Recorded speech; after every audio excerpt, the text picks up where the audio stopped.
Si Oppenheimer ang taong kinakatakutan ang kanyang sariling nilikha.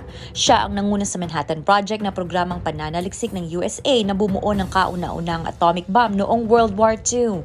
Pag ang isang atomic bomb ay pasasabugin, naglalabas ito ng napakalaking enerhiya na may klase ng light, heat at shockwave na tumatakbo ng mabilis pa sa tunog.